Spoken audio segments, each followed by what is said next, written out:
Mbugane, Hamisi, Sabachia, Vihiga. We shall be better off. Hiyo ndio bottom up. Raisi, nimetamani ni kuone tu kwa macho. Haki Mungu ni wajabu. Mwana hana masaa ya kulinde. Umefanya uamuzi bora. Hallelujah. Women rep wetu wa hai Mama Dagala. Ako tanzibila mbao ongana ku. Unifikirie. Mungu awabariki sana. Judy Mwale. Ngoja kidogo mama. Jina yako ni Margaret? Judy Mwale. Mwale. Yes. Umetuambia kuhusu mambo ya ndizi ya tissue banana. Yes. Ni mbolea. Na muko na soko ya kutosha ama muko na mahali pa kuuzia? Munauza ikiwa ripe, munauza ikiwa kuna njia yoyote ya kuongeza dhamana ile inaitwa value addition, ama mungependa ifanyike namna gani? Mimi nimetamani sana muradi machine. Unajua niliwahi kula mikate zimegandwa na ndizi, crisps za ndizi. They are the best, the sweetest. Nimetamani hiyo kitu. Ndizi Vihiga hazitutoshi. We don't even have enough to export because of lack of production. Mbolea, bila mbolea hatuwezi. Hata sasa na hii mvua kinipiga jeki utasikia. We shall have bananas. Tuendelee kuelezana. So production, kuongeza production.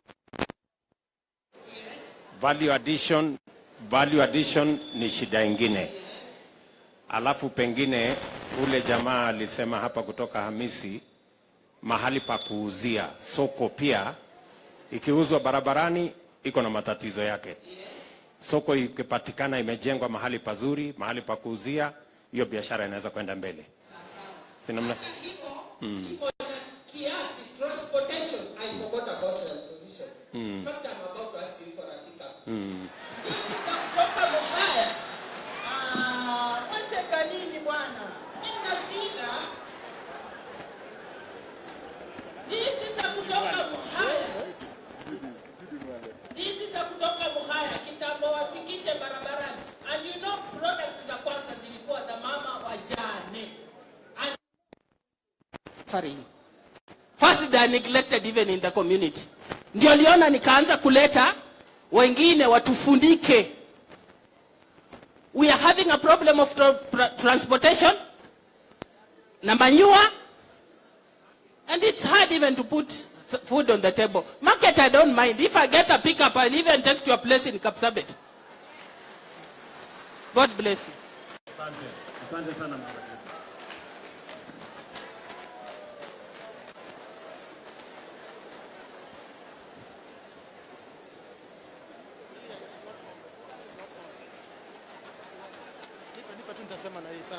Aya, asante. Asante. Silas Bumbe ako karibu. Silas Bumbe ako karibu na akaribie. Naomba msikize niite wale watatu wanne ambao wanatakana kukaribia hapa. Silas Bumbe, Anyika Madahana, Margaret Kadenge na Nanzi Ongoche.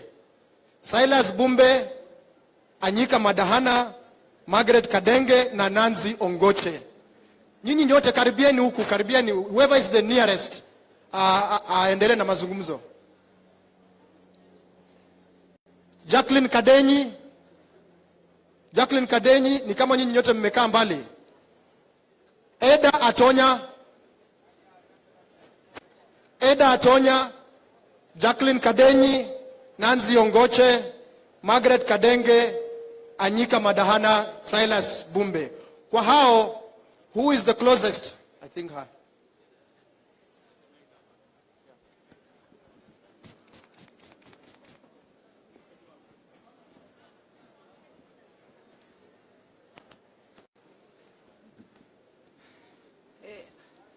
Namsalimu kwa jina la Yesu Kristo. Habari zenu wote? Habari zenu wote tena.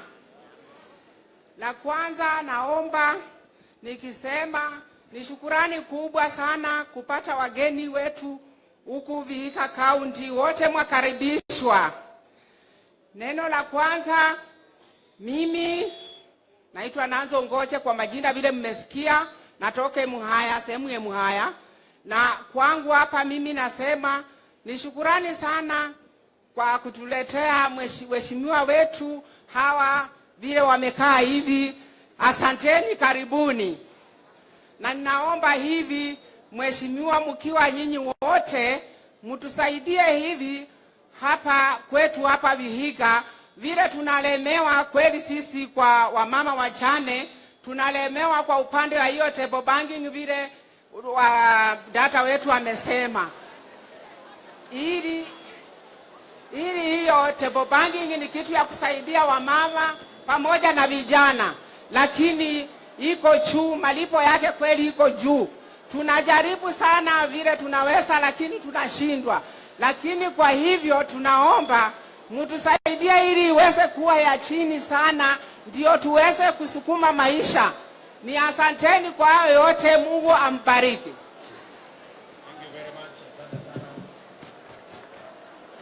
Hello. Excuse me. Tafadhali tuwape nafasi. Hello. Go ahead. Okay, my name is Pamela Minayo.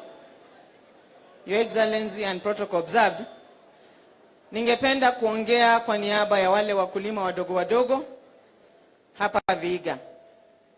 Kitu cha kwanza, Vihiga tunashukuru kwamba mvua hatukosi sana.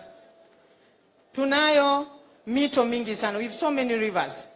We have pieces of land which are very fertile, although very small.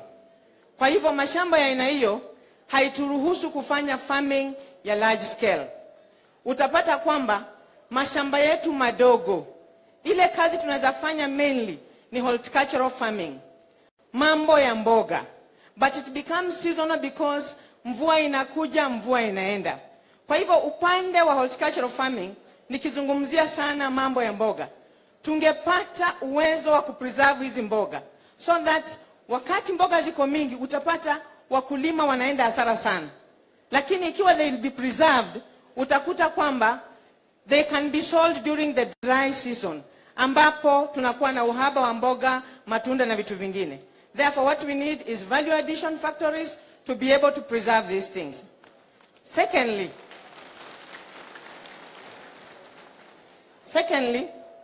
sisi watu tunapenda kuku, ingoho. Na tunajaribu sana tunafuga ingoho. Sawa sawa.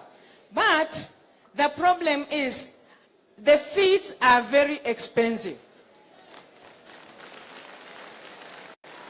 Therefore, if we can get factories that can be able to make feeds so that the farmers can get at a lower cost, we are going to produce enough chicken, and not only for our use. Tungependa pia tufanye biashara so that we can get market. To look for market outside. We can be able to export our kuku. Tuwe wafugaji na wauzaji wa kuku kutoka Vihiga County. Jambo lengine ni mambo ya dairy farming. Narudia tu yale mashamba yetu madogo hayaturuhusu kufanya kazi kubwa ya mashamba. Therefore, if we can invest in dairy farming, na hakuna vile tunaweza fanya dairy farming kama vyakula ni bei ghali sana. Kwa mfano, gunia moja ya dairy meal is 5,000. Mtu akiwa na ng'ombe watatu, hiyo gunia ataichukui siku 3. Imeisha. So we would want also, apart from feeds za kuku, tupate feeds za animals. So generally, if we get factories for feeds, we get our feeds at lower cost. One, we shall create employment for our people here, kwa sababu watafanya kazi kwa hizo factories, and then we can be able to export. Tupate cooling plants. Watu wana maziwa, unapata wengine maziwa yao madogo yale hata hawana mahali pa kuuza. So if we can increase our production, we can be able to sell our milk.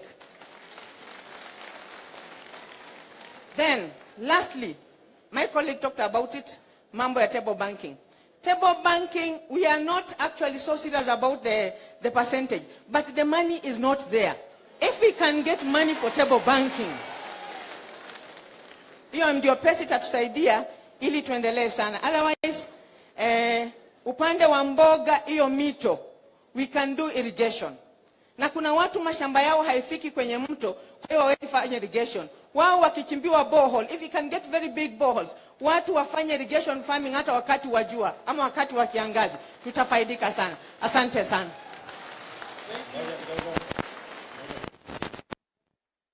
Ili wale watu ambao wanachukua hizi notes wapate kuelewa zaidi. Umesema jambo lingine tena kuhusu mambo ya table banking. So apart from the interest being high, unasema pesa ile iko kwa kikundi ni kidogo. Umesema hivyo, sio? Wacha niwaulize, hii pesa ya kikundi mara nyingi inatoka wapi? Mainly the contribution from members. Yes. Wanapeana shares. Kwamba because of the poverty index being high, pesa yenye wanatoa upande wa shares inakuwa kidogo sana. Kwa hivyo mtu hatawezi kopa pesa ya maana ya kuanza biashara. Utapata kidogo ile anakopa, anaenda kuweka kwa chakula nyumbani.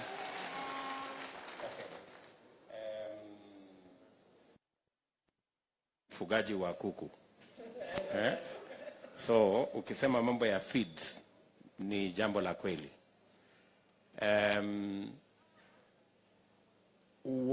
What in your opinion, kwa sababu unaelewa ya kwamba most of the ingredients ya chakula ya kuku na ng'ombe inatoka nje, is imported. Are you people ready tukiwapatia seeds muweze kukuza hiyo products ambazo itatusaidia kutengeneza animal feed? Wakati wako tayari wakipewa seeds.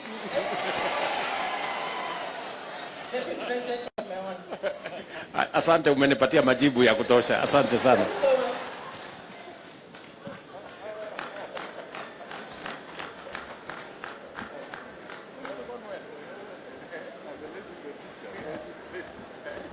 Asante. Thank you very much, Mama. Asante. Okay. Your Excellency William Samoei Ruto, Excellency Wycliffe Musalia Mudavadi, our incoming governor Akoi, Baba wa Roma ambaye yuko hapa. Asante. Langu ni moja tu. Jina ni Robert Atochi. Natoka sehemu ya Hamisi, ward ya Banja. Your Excellency, tumesoma manifesto zenu na ni ya kuridhisha sana. Mnataka wananchi wale ambao wako pale chini waweze kuinuliwa na wao waweze kukuja juu. Sehemu yetu ya Hamisi, tusitanganyane. Mheshimiwa Musalia Mudavadi ulisema tusitanganyane. Na hilo ni jambo moja nzuri sana. Your Excellency, Hamisi ni sehemu kubwa sana. Tunakuomba utakapopata serikali hii na unaenda kuipata, jambo la kwanza utufikirie watu wa Hamisi, maana ukienda Emuhaya wamekawanya mara mbili. Ukienda Vihiga hii tunasabatia na Vihiga. Hamisi wakati wanatangaza nafasi za kazi, mtoto anatoka kule Muhudu kufika Hamisi anakuta walichekuana polisi tayari wamemaliza. Mtoto anapokuja anataka administration kutoka kule Isiki huko chini anakuta wamemaliza. Na ili maendeleo ifikie mwananchi wa kawaida kule chini, lazima tu create job position, tukawanye. Hiyo tutakuwa tumeunda serikali, nafasi ya kazi kama ni Hamisi East na West itakuwa ni vizuri sana. Mheshimiwa Jimoso, umefanya kazi yako ni nzuri. Wacha tukubali tukawanyishe, mbunge mwingine ukue huku na mwingine akue huku. Mungu awalinde sana. Asante. Asante sana. Mwalimu Helen Oyalo, Mwalimu Nebat Isambe, Mwalimu Agri Osogo. Kwa haraka nani wawili, mwalimu mmoja wa primary section, mmoja wa high school, mmoja wa university. Kwa haraka hao, Mwalimu Helen Oyalo, Mwalimu Nebat Isambe, Mwalimu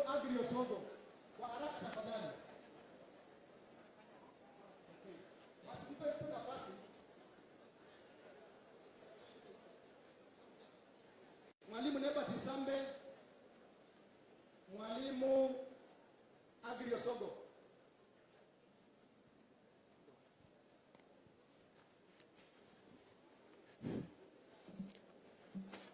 Thank you, Your Excellency, and the guests and the people of Vihiga.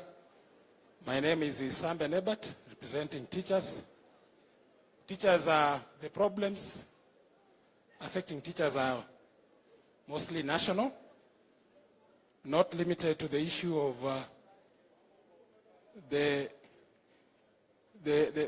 currently we have the non-monetary collective bargaining agreement.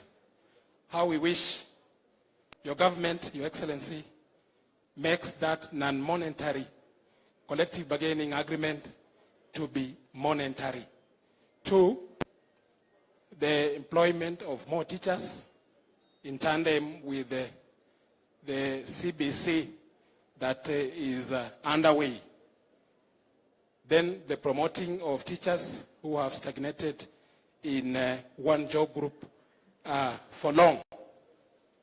Vihiga, generally we want to suggest to Your Excellency the issue of empowering cooperative movement so that we are able to market our products and again to mobilize the economy of our people across all the cadres. There is also we have BRICS, Your Excellency. It doesn't affect teachers only, but the whole society at large. We make bricks here. The brick industry and the ballast industry. How we wish you also look forward towards empowering that area in terms of getting a market and again mobilizing those, putting more money towards that sector so that it's able to empower our people. We have the aspect of the stadium. Kakamega, they have a stadium. Your Excellency, the stadium has been a mirage. Our youth and our people, we don't have a place where we can go for recreation. A standard place, how we wish again, as a county, we look forward towards that so that our students, after school, they can be able to exploit their talents along that area. The issue of petty trade, empowering the mamambogas, empowering the wale wa vinyozi, I think it has been overemphasized. How we wish we want to traverse in ensuring that we empower our people, the borders, so that we are, all of us are able to move towards the same direction, empowered. Thank you very much. Thank you, Mwalimu Sogo. Yes.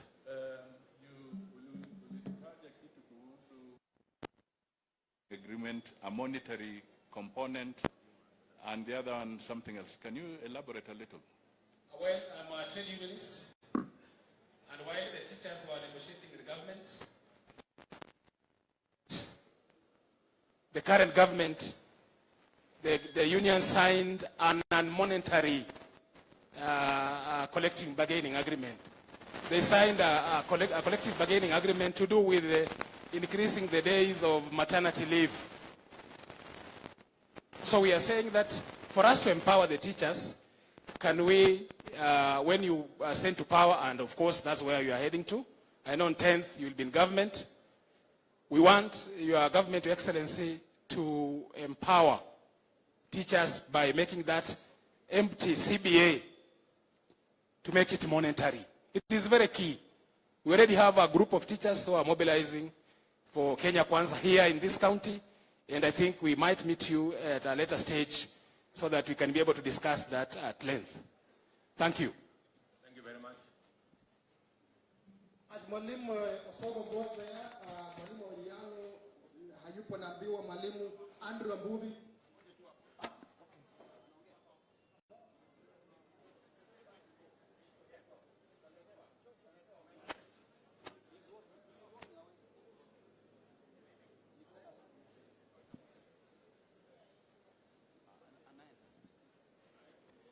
All protocol observed. My name is Agri Osogo. I'm a lecturer at Kibabi University. I'm going to talk about two things. I'll talk about university education because that's where I'm domiciled. The first thing that I'm going to talk about is our students when they join university. And one of the things that I've realized is that the amount that the government is giving in terms of help loan is very low. And because of this, watoto wetu wengi sana wakati wanajoin universities, they engage in very many activities that are not correct and that are not good. Mnakuta ya kwamba mtoto ameenda university because he's not well financed. Mtoto huyu anakuwa ni gaidi, anakuwa ni mkora, anaanza kuuza omena kule. We do not want such a thing. These students should be facilitated well. Secondly, one thing that I've observed is that the government is, when students qualify for university, we have seen a trend where public universities are sharing with private universities. I'm mentioning this because most of our students are losing, are not getting entry into public universities kwa sababu wanaenda private universities. And as a result, most government public universities do not get adequate funding kwa sababu funding is based on the number of students. I think that is something that Kwanza government should be able to look at because it is really affecting all universities. Secondly, I'm also a trade unionist. One of the things that we have discovered in universities is that when we make collective bargaining agreements with the government does not honor or does not adequately fund those particular CBS.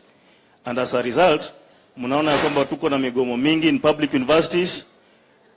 Students take long to graduate kwa sababu ya kwamba there is a lot of unrest in public universities. And that's why most parents, most people who are endowed take their students to private universities. Kwa sababu in public universities, they take longer, students take long.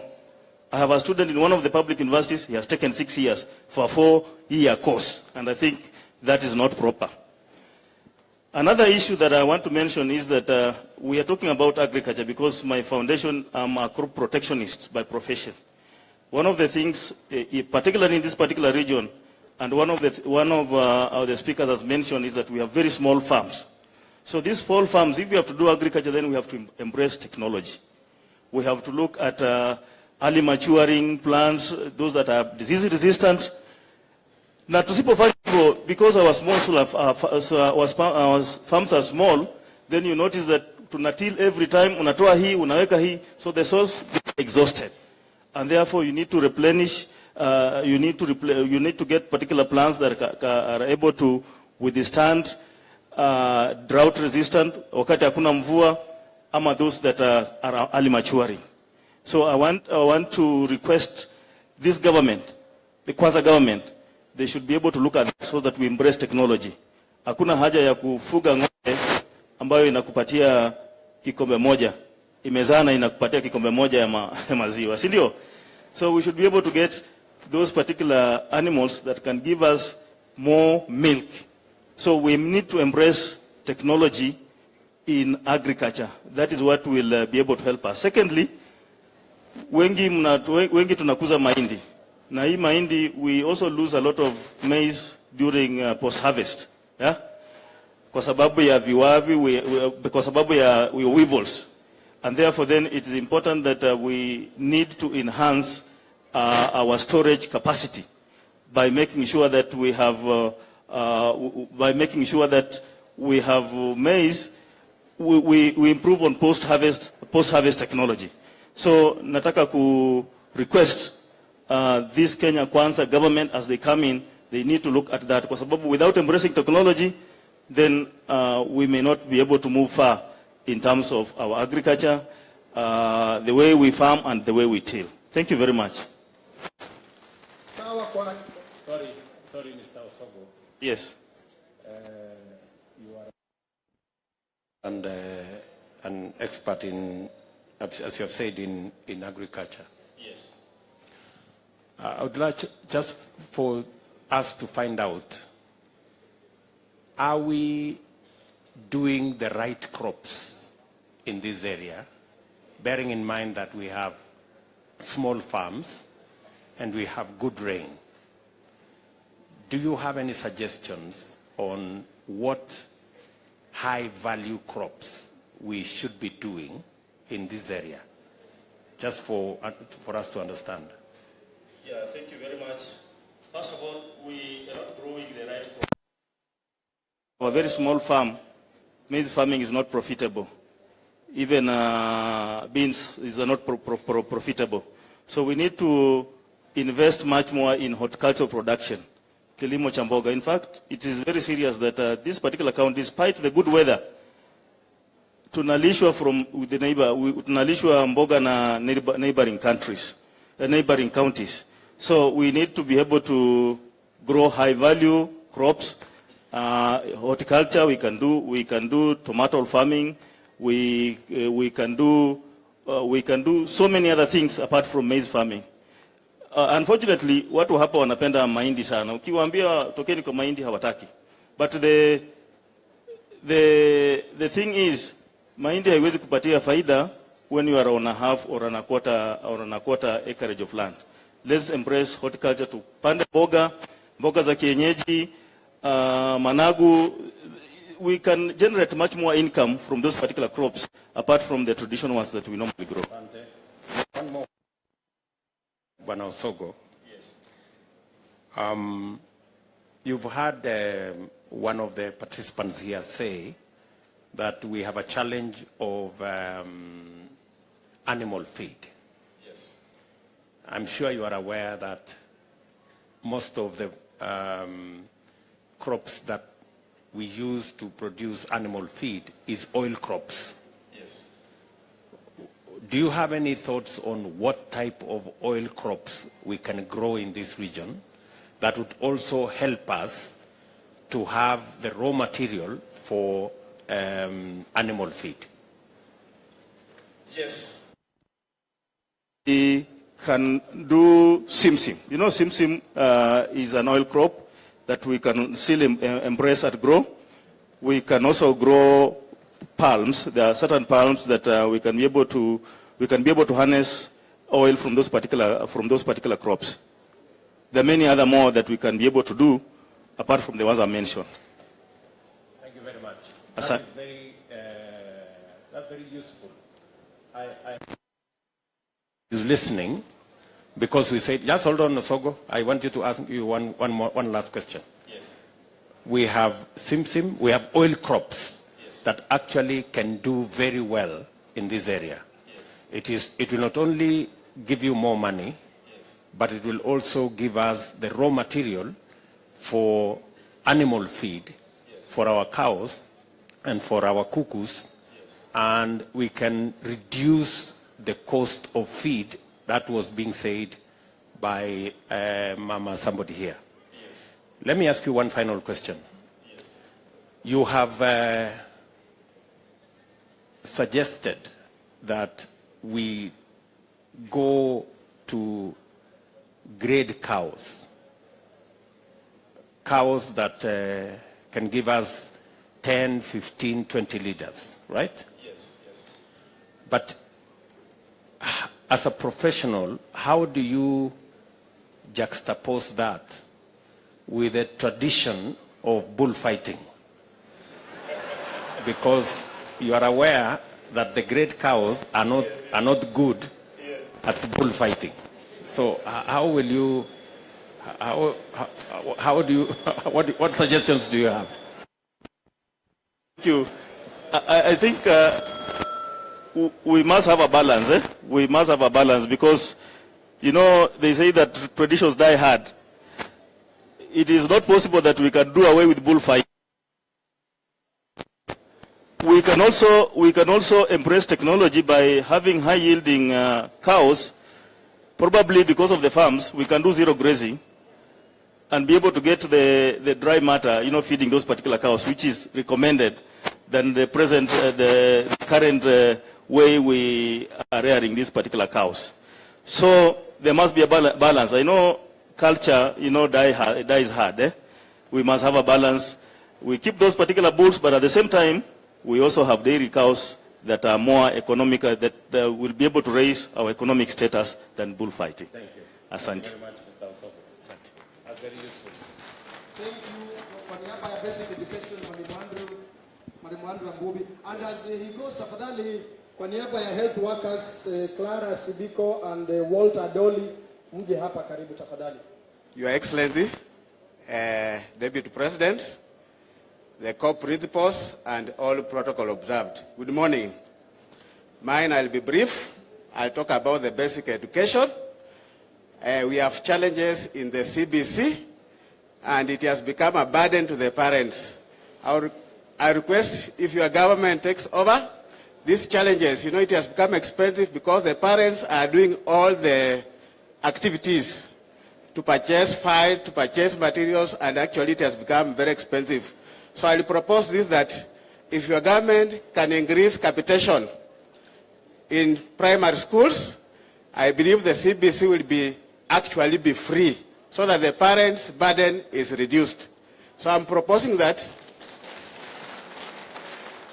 the capitation for the primary has been 1,000 shillings, and this one was initiated during Kibaki's time. It has run for more than 20 years. And actually, even what comes on the ground is not 1,000 shillings, it's less. So I will propose that if the capitation for the primary can be increased from 1,000 to 5,000 in your government, I think these parents will have minimal things to do in the school. Number two, I'm a geographer, and particularly I did mapping. I want to request that in our county, we have the stones. If you look at Vihiga everywhere, you see the stones. I believe that if we can make a mega factory of stones, it will create employment, and also we shall be able to do a lot with that factory. Finally, I'll talk something about mining. We have also discovered that in Vihiga County, we have gold, which actually is exploited by the quacks, or the guys who come with the village and just buy it at low cost. If we can also have proper exploitation of the gold in this region, I want to believe that our income in Vihiga County will go up. Thank you, Deputy President. I just wanted to make such a... I'm called Andrew Ambubi, representing Kepsha. Okay, thank you. Thank you. I said Clara Sibiko and Walter Adoli, I asked that they should be here. On behalf of health workers, is that Walter? Yes, please go right ahead. Where's Clara? Please be here. Deputy President and all the guests, I thank you for this opportunity to address a few issues that are affecting the healthcare workers and the health sector. I'm a union member of the Kenya Union of Clinical Officers Vihiga chapter. I'm the Deputy Vice Chair. So, I want to say, my name is Walter Adoli. So, I have a plea to the leadership. Vihiga County, after 10 years of devolution, we still do not have a level 5 referral hospital. The residents of Vihiga County are forced to seek services in the nearby Jaramogi Oginga Odinga, or they have to go all the way to Eldoret, or at times they end up at KNH. Let it be noted that when you visit KNH, you will find that it is only people from Vihiga County who are still seeking services there. It is a shame, and we are not asking for much. The hospital that we have was built by the late President, Daniel Arap Moi. So I feel like we should take a challenge and be better, because we are the living now. Moi should not wake up and say, okay, I built this one. And you, who has been living for the last time since I died, what have you done? So our plea is very simple. It is high time in Vihiga, we deserve to have a level 5 hospital. 2, I want to talk about the supply of health commodities. These residents of Vihiga County, up to now, they are purchasing medication using their own funds. When they are asked, they are told that healthcare workers have stolen. I'm a representative. We are not stealing. Those medications are not made available. At this time and this period, in this century, it is very sad that our hospitals do not have medication. So why then build a hospital? If it does not have medication, don't build it. So even before we build the referral, but we have to build it at anyway, let us equip the health centers, let us equip the dispensaries so that the work at the referral becomes easier. And then I want to talk about the issue of human resource.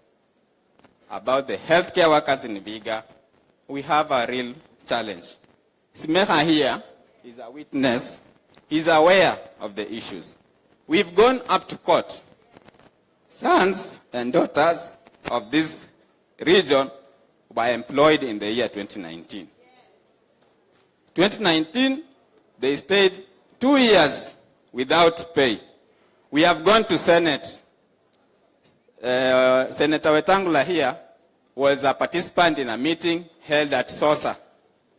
Senate promised us they are going to give us a feedback after 2 weeks. They did not give us a feedback. Up to now, it is very unfair. So my plea to the leadership, kindly look into that issue. And then I want to talk about the college, KMTC.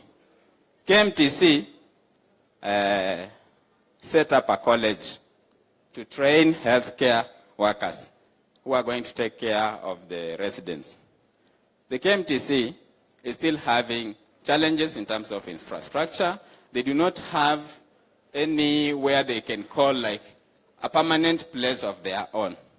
I have seen it being done in other counties whereby KMTC provides the needed human resource and the local leadership provides land and infrastructure. So our leadership, this one is not for the deputy president, our leadership, our members of parliament, our women rep, our members of the county assembly, we deserve a college in our area.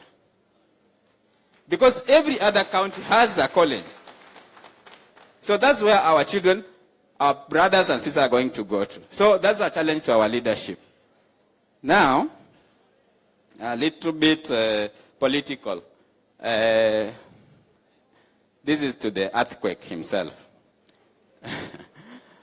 I'm proud of your decision.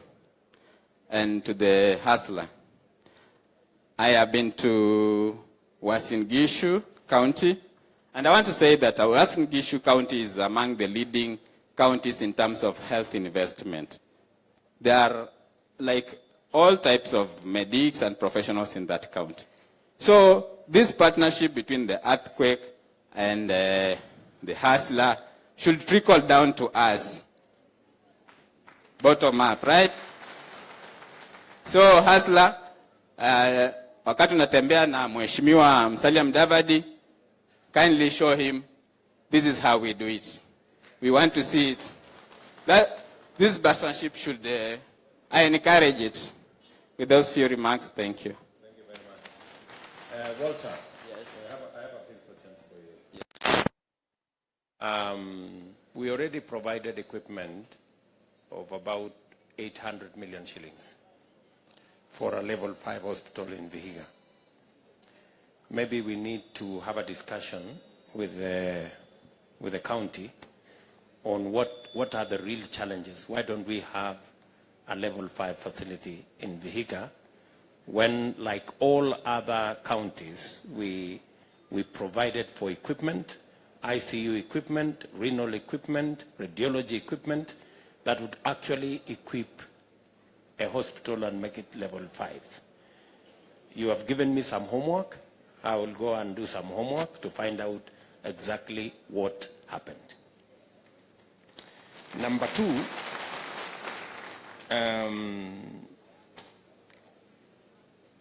I want to ask you, as a health professional,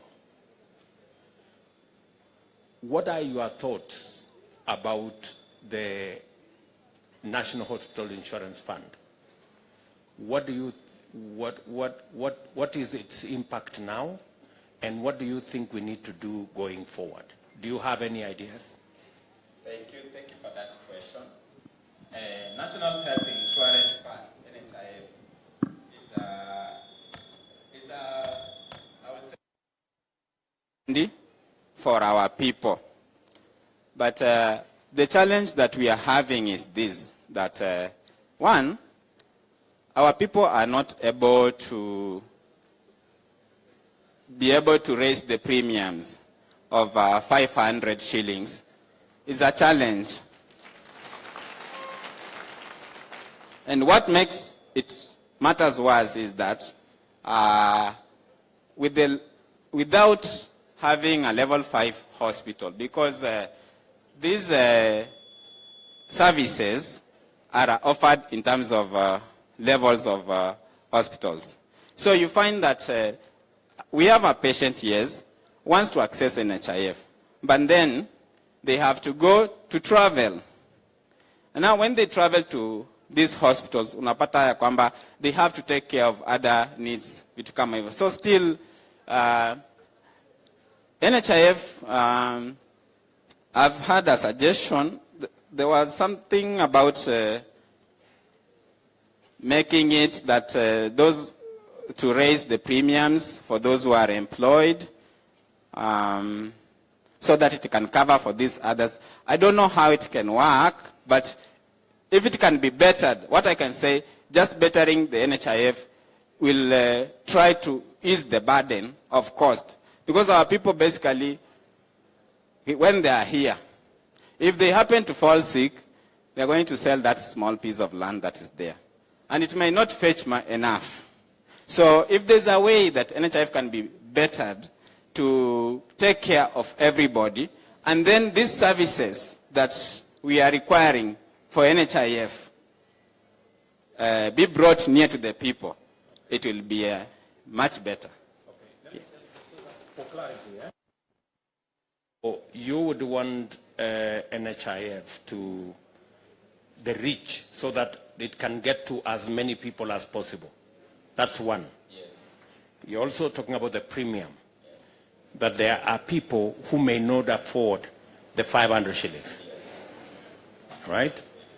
And therefore they fall back, and therefore they have challenges accessing the facility. Yeah. And then are you saying that if you go to a dispensary or a health center, you can't be treated using your NHIF card, even if you have it? On the ground, NHIF, you can only use it at our referral hospital, Mbale. But at the health center level, at the sub-county level, you cannot get services. On top of that, I had forgotten something. There is the non-communicable diseases. Diabetes, hypertension, they are there in our communities. However, you find that for NHIF, it's more of limited in terms of covering for those illnesses. The government tried to put in place the non-communicable disease clinics. If you go to the health centers, if you go to the dispensaries, yes, what we do, we are able to attend to the patients, but they have to buy medication by themselves. So if non-communicable diseases can be covered, and then these drugs are made available in the facilities, it will ease the disease burden in the community. Thank you. Yeah. Thank you, Walter. Thank you.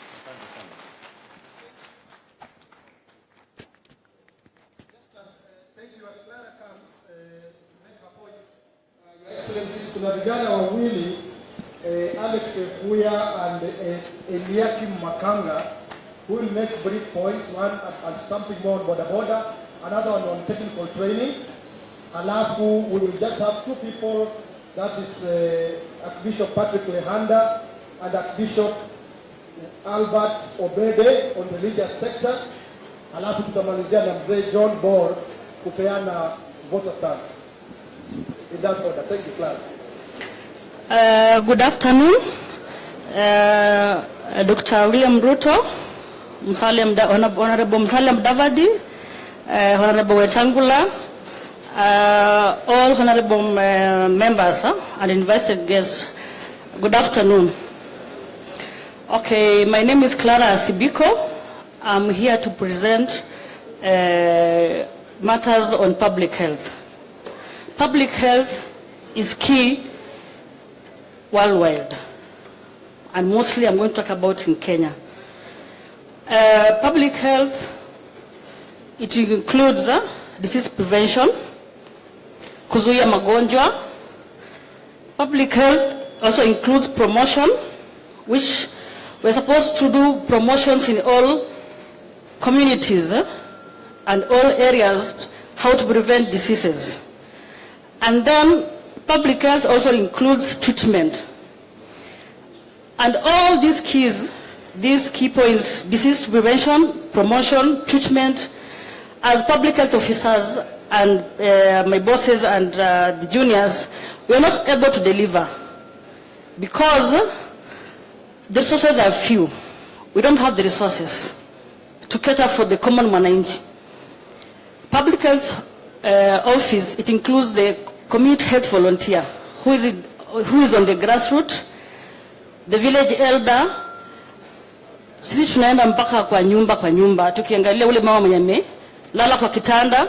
We are able to notify which village a mother has, which village there's a bedridden patient, which village has this disease, and then we carry onward. But we are not able to deliver this because we don't have enough resources. So we are requesting Honorable William Ruto, when you go on that seat, of which I know you're going to go there, kindly look on that key, because we don't have resources for the public health. Mostly for the key things that I've said: disease prevention, promotion, health promotion, and treatment. Treatment, my colleague has talked about, mostly on the KEMSA part, the KEMSA Act. The KEMSA Act, they should, when you go there, it should also help us to get the key drugs. The KEMSA is not even able to provide enough Panadol, a simple Panadol. If you go to facilities right now, a simple Panadol is not there. And as you know, as KEMSA Act, you cannot purchase any drugs outside the KEMSA bracket. In addition to that, my colleague has also talked on UHC coverage and NHIF coverage. Most of the grassroots people, they are not able to access services the way my colleague said, because they cannot afford the registration money. And again, because most of the referral sites, they are very far from where the residents are residing from. For example, most of the community members, they come from either nearer to the health center or a dispensary. So you find this, mostly this elderly cannot find an elderly person moving from, let's say, in Muhaya, is coming to Vihiga referral to get treatment, and he'll tell you, I'm just going back to the house to die because I don't have fare. I don't know how I'm going to reach to the referral. And then I think is accessibility. Sorry, we need to make sure that accessibility and referrals.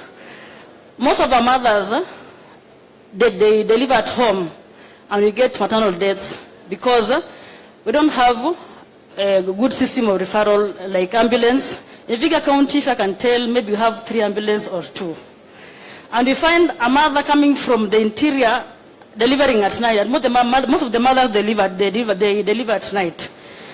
You find this mother is going to deliver at home, and the mother complicates, and the child dies and the mother dies. That's a maternal death. So we are requesting if you can get more ambulance in our county.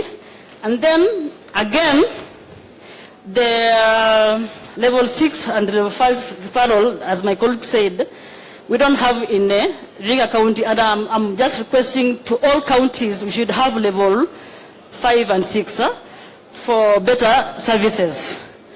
And then for a better economy and productivity nation, a good productive nation, and all those things, public health is key. We need to prevent from the grassroots kindly. And if you don't prevent from the grassroots, we are going to have so many patients at the hospitals, which the clinical officers and the other staff are not going to be able to manage. At the moment, the CHVs are doing treatment on the household.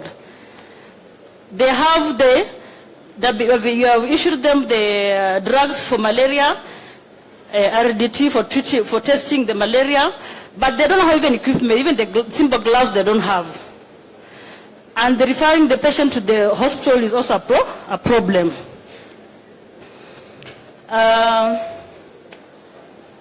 Lastly, I want to talk of enough drugs. I think I've talked of enough drugs.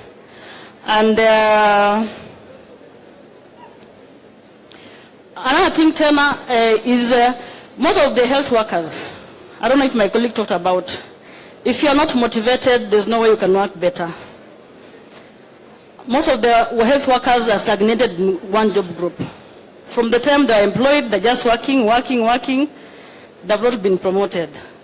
Secondly, there are people who who are employed recently, whom their money is taking too long for them to be paid. They've been paid some money, but they're being promised to be paid more money. But these workers, they have families. Kindly, Honorable, kindly I'm requesting you take us back to the national government when you get there. Because devolution is frustrating us.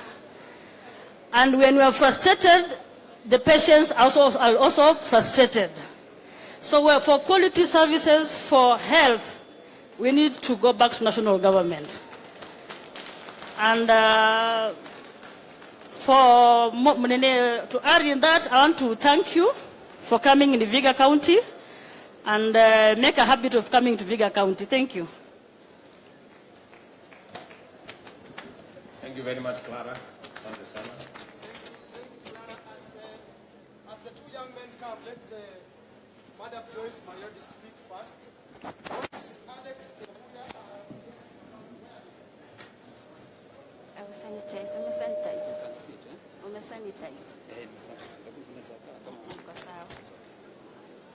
His Excellency Dr. William Samuel Ruto, my party leader, Honorable Musalia Mudavadi, protocol observed. Mimi nina furaha kusimama hapa kwa niaba ya wale wanaoishi na changamoto ya ulemavu. Kwanza kabisa ningemkosoa yule alikuwa anaandaa maandalizi hapo. Hakuna sign interpreter. Hakuna mtu wa sign language. Kama kuna defu hapa hajasikia chochote. Kwa hivyo turekebishe hapo, tusiwe tukisahau watu walio na ulemavu. Jambo la pili, His Excellency, Vihiga, we have a number of persons with disabilities. Na tuko na changamoto. Na changamoto zetu huwezi ukazitatua zote. Utatatua leo unipe crutches, kesho na kukujia sina kalipa, kesho ingine na kukujia wheelchair imevunjika. So changamoto zetu ni mingi sana. Ile ningeomba serikali yetu ambayo tunaenda kutengeneza ya hasla, utufungulie Vihiga County sako ya microfinance. Ile walemavu watakuwa na ofisi yao kwa sako, wao wakikopa mikopo. na hiyo mikopo itawasaidia kufungua biashara ndogo ndogo. Na hiyo biashara ndogo ndogo unaweza fungua, umefungua tu mlango hivi, revenue collector wanakuja, unakata license, unapanda bodaboda, unalipa rent. After 2 weeks biashara imeanguka. Kwa hiyo ndio changamoto tuko nayo. Tungependa tukifunguliwa biashara, at least revenue ikuwe chini kidogo kwa watu walio na ulemavu. Jambo la mwisho kabisa, Vihiga County, when it comes to 5%, unapata haki yetu haitekelezwi. Utaenda hapo, nenda rudi hadi unachoka kutembea. Kwa hivyo viongozi wetu utatilia maanani. Kwa upande wa wheelchairs, crutches, viongozi wetu wanatusaidia, Mheshimiwa Dagala, Mheshimiwa Agoi wao wanaingilia. Lakini bado nimesema hatutosheki. Dr. Ruto, tunakupenda, na Biblia inasema kile unachokiri kinywani mwako kitatendeka. Tunaamini you are going to be our president together with my party leader Musalia Mudavadi, na ninaamini itakuwa kwa hiyo serikali ili tutengeneze serikali ya sola hapa mashinani. Asanteni.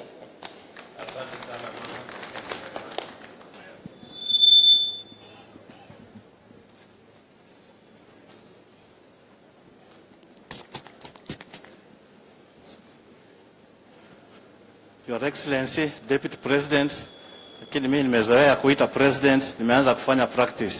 Majina yangu ni Eliakim Nicholas Makanga from Emuhaya, UDA 001.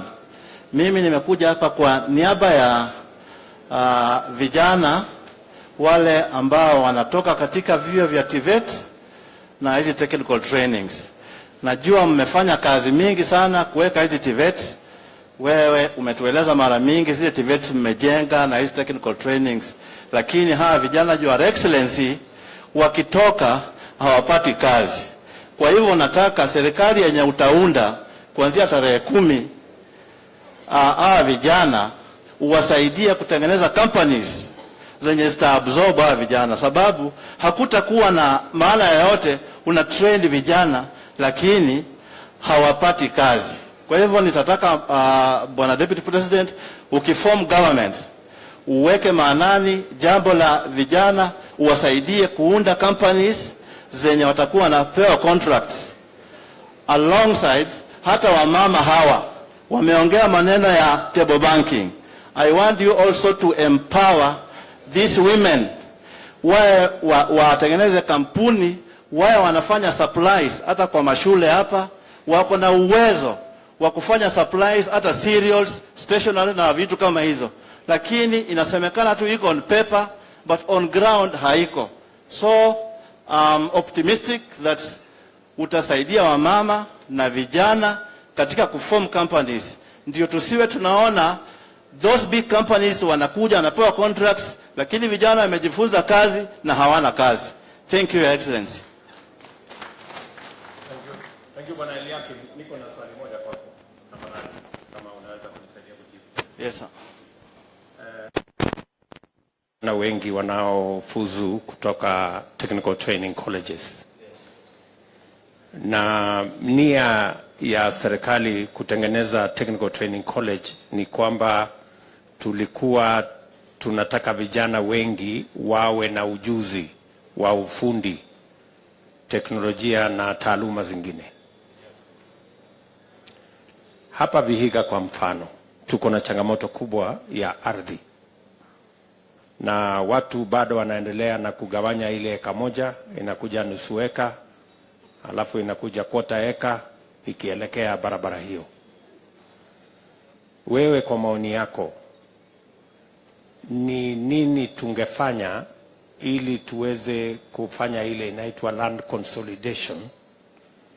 Ni vipi tunaweza kusaidiana ili tuweze kuondoa hiyo changamoto ya kugawanya ardhi kwa vipande vipande ambazo sasa inakuwa hata ni ngumu kufanya ile kilimo? What would you recommend? What are your thoughts? Do you have any? Kwa maoni yangu dogo. Wacha nianze, for example, kwa these government institutions. Kuna shule za primary na za secondary. Mimi changamoto yangu ningeomba na serikali yako ikiingia mamlakani, wawache kuspread buildings all over. Wakuje na model ya kujenga story buildings so that tunapunguza matumizi ya ardhi. Thank you, Excellency. Yes. Asante. Nakubaliana na wewe ya kwamba kwa sababu ya changamoto ya ardhi, kujenga kama ni shule, kama ni hospitali, tuanze kutumia gorofa ndio tuweze kupunguza ile ardhi ambayo tunatumia. Kule manyumbani vile vile unaweza kufikiria ya kwamba inawezekana tuanze kuambia vijana wetu, badala ya kuenda nyumbani kugawa ile ardhi ya mzee nusu eka iwe robo na kwota. Unaweza kufikiria kwamba we can change culture ili tuweze pia kujenga sio story building peke yake ya mahospitali na shule, pia tuanze kuwa na townships, mahali watu wanaweza kuishi. Pale mjini kuna nyumba ya gorofa, ndio tuweze kupunguza wale watu wanaenda kugawa ardhi huko nyumbani, tuweze kutumia kwa mambo ya kilimo. Inawezekana jambo hilo? Excellency, na ingekuwa ni uwezo wangu, wacha tuseme kwa mfano, baba yangu alikuwa na eka 10 na tuko vijana 5. Badala tugawane zile eka 5, kila mtu eka 2, tunajenga sehemu moja. Alafu hii ingine sehemu imebaki tunaiwachia kitu kama agriculture na maneno mengine. Tusispread nyumba all over. Inawezekana, Your Excellency. Thank you. Sawa. Naitwa Alex Ehuya. Nitakuwa na present issues za wanabodaboda. Kidogo naomba mpatie Alex nafasi, and as Alex talks, anapozungumza Alex, we need to have 2 more people to talk about farming. So nitawaita tu majina wakaribia as we talk Alex. And this is Lawrence Musalia. Lawrence Musalia, no relationship with His Excellency there. Lawrence Musalia and Margaret Kadenge. Lawrence Musalia and Margaret Kadenge wakaribie. Then we will go to the religious. And Josephat Imbiaka Lumadede pia ukaribie. Go ahead, Alex. Sawa sawa. Naitwa Alex Huya na present issues za bodaboda, na nitaanza kusema hivi, Bwana DP, watu wa Vihiga County wa bodaboda wamesema tukikuwa na improved road network, pikipiki zao hazitakuwa zinaharibika kila mara na wataweza kuweka pesa mfukoni. Alafu kitu cha pili wanasema driving schools, most driving schools zenye ziko hapa Vihiga ni private na zinacharge pesa mingi, alafu unakuta tunakosa pesa mfukoni. Kwa hivyo tukikuwa na government driving schools alafu zikuwe affordable, tutakuwa tumesaidika. Issue ya tatu, insurance company. Insurance company yenye tunatumia size comprehensive ni 12,000 ya pikipiki, at the same time pia ya gari ni 12,000. So hii yetu huwa itusaidii, na tungependa kama tunaweza kuwa na special insurance firm only for bodaboda sector, alafu ikuwe affordable so that inaweza ikatusaidia kwa pale chini.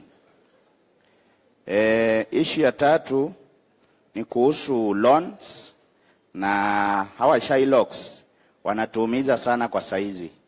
Unakuta pikipiki saizi Boxer 150 ni 147,000, but ukipatiwa hiyo pikipiki unalipa 280,000. That is times 2. So kama tungekuwa na control over that private Shylocks so that wapunguze hiyo percentage ya loan, tunaweza saidika zaidi.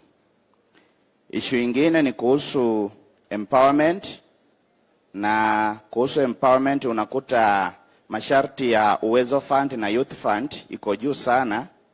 So tungependa kama tungekuwa na special National Bodaboda Fund ambayo itakuwa na sheria ambazo zinaweza zikatukimu, tunaweza saidika pale tukikopa pesa, tukichukua pikipiki alafu tunalipa pesa ambayo iko affordable.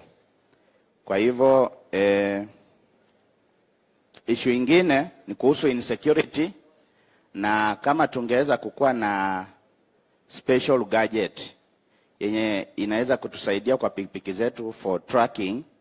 Unaweza kuta saa ile pikipiki yetu inapotea ama mtu wetu anauliwa, tunaweza itrace kwa haraka na iweze kupatikana. Kwa hivyo nimefikia hapo kwa issues zetu, na mimi najua bodaboda wako in the house, si ndio? Bodaboda power. Naitwa Alex Ehuya. Alex Ebuya. Ehuya. Yes. Okay, bwana Alex. Maswali mawili madogo.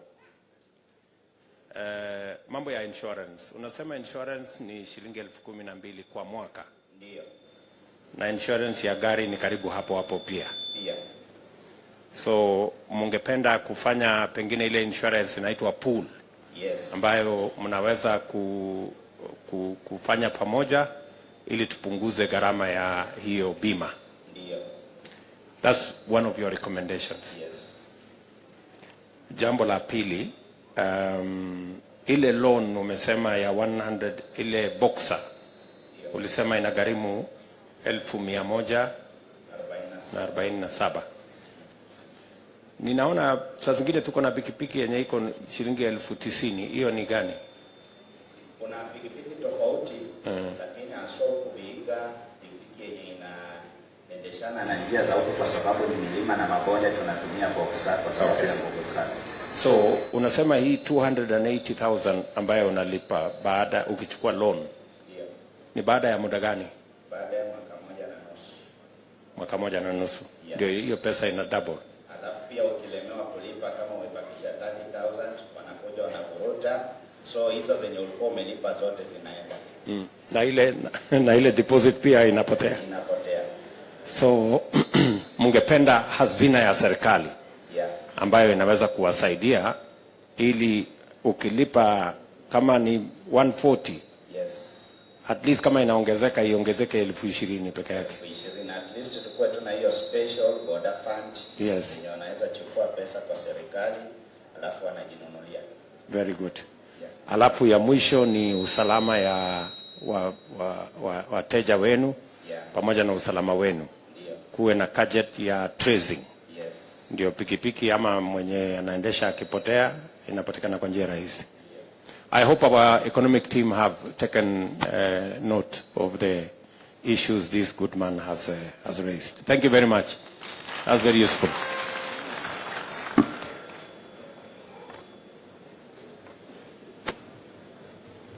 Your Excellency, the Deputy President, Your Excellency, ANC Party Leader, Madividi, and all the guests present, hamjambo. Hamjambo tena. Mimi naitwa Lawrence Musalia na nimeulizwa kuongea kuhusu jambo ya kilimo. Nataka niseme kwa mwanzo kabisa, naungana na wale waliongea kuhusu maneno ya kilimo. Shida ni mingi. Na I specifically want to refer to the tea farming in this county. Watu wengi kwa hii county ambao wamepanda majani chai ni kiasi ya shamba ndogo, na wakati mwingi pesa ambazo wanaweka kama investment hazilipiwi back. Our factory, I'm sure wale wako na majani chai, wakulima wako na shida wakati tunaambiwa wanalipwa bonus shilingi ambazo ni chini ya kiwango ambacho wameinvest kwa hiyo chai. Wengi hata wameamua kuchimbua hiyo majani chai, wanapanda miti. Tafadhali Bwana Deputy President, when you become the president, hii issue ya majani chai in this county, is there we should find a solution to give incentives to the farmers to expand, though the farms are very low. Mimi my background is a teacher, sir. Ukienda kwa hizi villages mingi, kuna walimu wamefuzu na wanakaa kwa village kama kwamba hawajakuwa walimu. Is there a way that your government would set aside something like we used to have economic stimulus, so that hawa vijana ambao wamefuzu kama walimu wanaweza kuwekwa kwa mashule ambazo we know they don't have enough teachers, and they're given a stipend so that they're able to invest in the local village and markets. Number two, we are seeing Kenya Airways being given a lot of money just to bail it out. Hiyo pesa kama ingekuja kwa hizi industries, kwa ajili hawa walimu, we shall be in a position to bring money hapa chini. Nafikiri hiyo ndio ningeongeza. Na mwisho, hii university yetu ya Kaimosi, sijui charter ilikwama wapi. Inawezekana hiyo charter ambayo imewekwa kwa ofisi mahali ije haraka to expand, and we now have Vihiga University coming up. It will be able to be joined to that one, and we have local investment in this particular county. Mwisho kabisa, hii barabara ya Kaimosi Kapsabet, when I was a boy going to Chavakali High School, ilikuwa imejengwa na ingali vile ilikuwa. Kindly, when you get to power, and I know you're getting it, sir, Your Excellency, hii barabara nimeona kila mwaka, every 3 months, wanaweka mchanga kujaza mashimo. Is there a way we can have this road done for efficient transport and communication? Basi, kuna mengi, lakini nitaishia hapo. Mungu awabariki kwa kutuletea hii mjadala hapa. Asanteni sana. Your Excellencies, so we're just concluding now on the side of wananchi kusema mambo yao. This good lady here, Beth Magaga, will speak about ECD, Early Childhood Development and Education, and then we will have Josephat Lumadede, whom I called earlier, to speak on behalf of contractors. I hope he can come near here. And then we will conclude with the religious sector, Archbishop Patrick Lehanda and Archbishop Albert Obede. And finally, Mr. John Ball, we will conclude for us and close this phase for us. Okay, thank you so much. Your Excellency, the Deputy President, the incoming President, our son, Mudavadi, Moses Wetangula, and everybody else. I want to thank God for this opportunity. Na nitaongea kwa Kiswahili ili sisi wote tusikie. Ni kweli? Ninataka kumwomba rais wetu ambaye ninajua Mwenyezi Mungu amempa kibali, kwa sababu tunaona dalili zote kwamba atatuongoza. Kuna sekta moja ambayo inaitwa ECD. I'm a teacher by profession. I'm a graduate. We have graduate teachers who are teaching in ECD. We want to thank God because county government inawapatia pesa kidogo. Lakini ningeliomba our Deputy President and your team, wakati Mwenyezi Mungu atakupea hiyo nafasi, because ECD ndio bottom. Tunataka hao walimu ambao wanafunza ECD waweke kwa program ya national government ili wapewe mshahara. Kwa sababu hii introduction ya CBC imekuwa very expensive, na kutoka kule ECD walimu ambao wanafundisha watoto wetu wakituletea kwa primary na wanatuletea kwa secondary, because of discouragement, because of hawana mshahara, inafanya hawatoi nguvu zao zote kuwafunza hao watoto. Kwa hivyo ningeliomba Mwenyezi Mungu akuongoze pamoja na timu yako, walimu wetu wa ECD wapewe mshahara. Jambo la pili, asanti sana, ningelipenda kusema kwamba pia kuna watoto wavulana haswa. Tuko na program ambayo inasimamia girl child. But the boy child amekuwa neglected sir. The boy child is suffering. Ndio tunaona wengi wao wanafanya kazi duni, hata akioa ataoa mke ambaye amefika university na yeye mwenyewe kwa sababu ameachiliwa. Tukue na mpango katika serikali yako ambayo itachukua huyu mtoto kijana ambaye ndio kichwa ya familia, so that tuwalete pia katika programs zetu. Wasichana nashukuru wanatunzwa vyema, lakini wavulana wameachwa. Alafu pia katika hiyo sekta kuna issues na watoto wetu wasichana. Wakati mwingine wanapitia shida mbalimbali. Tunaweza kuwa na programs ambazo zitawatetea watoto wavulana na wasichana ambao wananyanyaswa. Alafu wanaenda kwa familia, wanaongea polepole, but the dignity of this child, the dignity of this boy has been destroyed.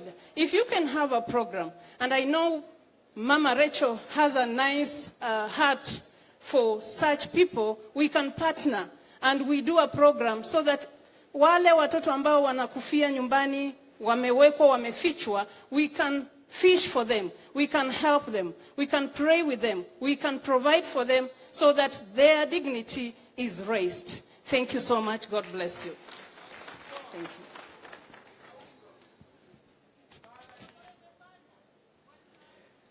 Greetings to all, the high table, our Deputy President, our presidential aspirant, Musalia Mudavadi, and the rest of the guests. I thank you so much, and I really thank everyone who organized this kind of forum.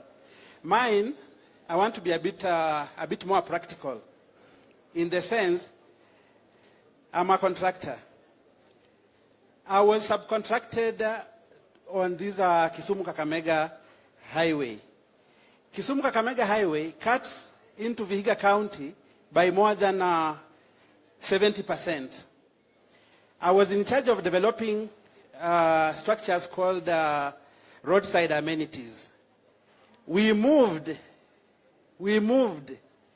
basic bottom traders off at Gambogi here in 2018.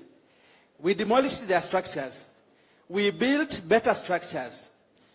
The Chinese initially had planned to do only 8 structures. I personally, under the support of the deputy resident engineer, Mr. Oscar, we created 64 more stalls. To this day, I've had traders complain here that, oh, there is no market, there is no market. Everyone in this county can see that market stalls lying idle.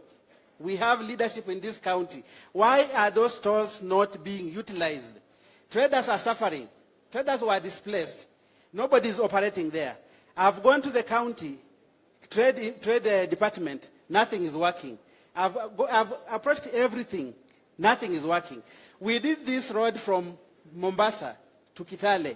All similar structures are occupied, are running. So our people are crying, yet there are idle structures lying idle. In fact, I would request whoever is in charge, if it's the deputy president or Musalia Mudavadi, from here we go and distribute those stalls to the residents. They start from there. We cannot just be talking and nothing happening. We talk, we cry, yet we have. The little we have, let us utilize the little we have as we wait for more. Because the county government of Vihiga refused to take over those stalls, claiming that they want modern markets. They want a storage market. So even the World Bank people, the Kenya National Highways Authority, wondered, if you have a small vehicle, or a mkokoteni, or a tukutuku, then someone gives you a Datsun 120Y, wouldn't you refuse and say you want a double cab pickup? Let us take those stalls, let's put them to use, and our people gain, and the county will gain. After we have utilized all that, then we can keep on crying for more. But we have what we have, and we are not using it. People are operating in very run-down structures, without the roof, without power, without anything. I personally, as an individual, I connected water free of charge because it was being handed over during the corona pandemic. And the authority then said, you cannot hand over public utility without water. I connected water. I bought the tanks, but the market is not operating. I want that market to operate. I've gone to the county government to tell them the main contractor refused to pay me because the market was not accepted. They have not done anything. Kindly act on that. We improve from what we have going to whatever we don't have. Dr. Ndi said, anybody can do anything. These residents can operate there, can sell sugarcane there, can sell sukaringuru, can sell anything. But the structures have been shut. Thank you. I don't know if you are booing me or you are cheering me. I don't know. But I'm getting my point clear. I want those market structures operating. Why the county government cannot take them over, I don't know. Thank you.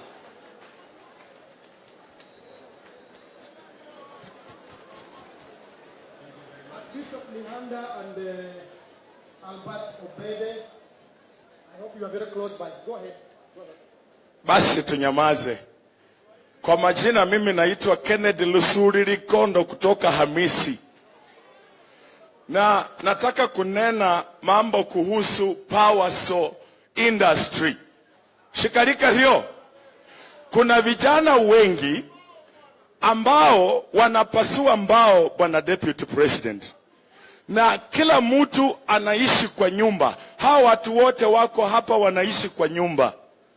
Shida yetu ni kwamba vitu ambavyo vinatumika kama spare parts kwa hizo machine viko bei kali sana. Ukienda kwa vitu kama piston ziko juu zaidi. Na hii ni industry ambayo imeandika watu wengi sana. Kwa hivyo sisi tunakuomba kama deputy. Unajua wewe unapozungumza mambo kuhusu bottom up unayajua. Maana uliuza kuku na sasa wewe ndio huyu unaenda ofisi ya juu. So unajua kitu ambacho unazungumzia. Hata mimi mwenye nazungumzia huyu yangu mashini iko knockout. Na tunaomba utusaidie hiyo industry ikaweze kupanuka. Kwa hayo machache, Mungu akubariki. Asante sana. Thank you. Thank you very much. Bishop Albert Obede. Your Excellency, Deputy President, Party Leader, Musalia Mudavadi, Honorable Weta na wengine wote. Jina langu ni Albert Obede, Archbishop of the Holy Spirit Church of East Africa.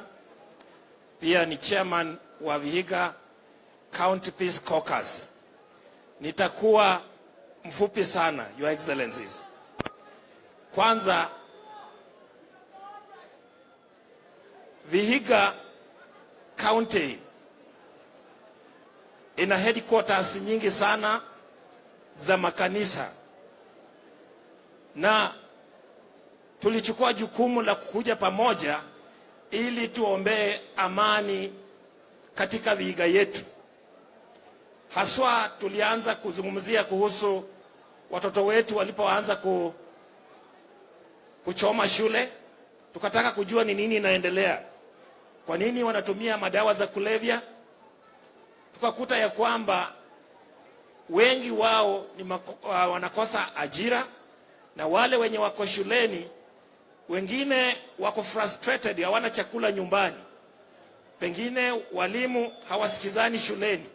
So tukaona ya kwamba lazima tujitahidi tulete amani shuleni, tulete amani kanisani, amani iwe mpaka nyumbani, mpaka kwa serikali yetu. Wakati tunafanya elections ziwe za amani. Tulijaribu sana kufikiria ni kwa nini wamama wanawachwa nyuma sana. Ni kwamba they are not empowered. Katika Vihiga wamama wengi hakuna hata mmoja mwenye amesimama kuwa MP, hakuna mwenye amesimama kuwa governor, hata upresident hakuna. Ni kwa nini wawe wanaume peke yao? Wamama wanataka wawe empowered. Tuko na madhehebu mengine ambayo hawajajulikana, lakini wako Vihiga hii. Hawa wanaitwa African Instituted Churches. Your Excellency, unawajua. Hawa they've been neglected. Baha'i faith na pia Waislam. They have been neglected. We need to work in partnership with the government. Kwa hivyo tunaomba hivi, wakati serikali itaundwa kuanzia chini mpaka kule juu, tuwe na ofisi ya chaplaincy, ambapo tukikosa kupata kama ni governor, tuwe na chaplain ambaye tunaweza kumpata. Kwa hivyo hiyo ofisi tunaiomba sana. Pia kwa budget ambayo inakuja kwa county ya Vihiga, tuwe na percentage ambayo itaelekea upande wa makanisa. Itakuwa ni vizuri sana. Tusiwe watu wa kuomba kila mara.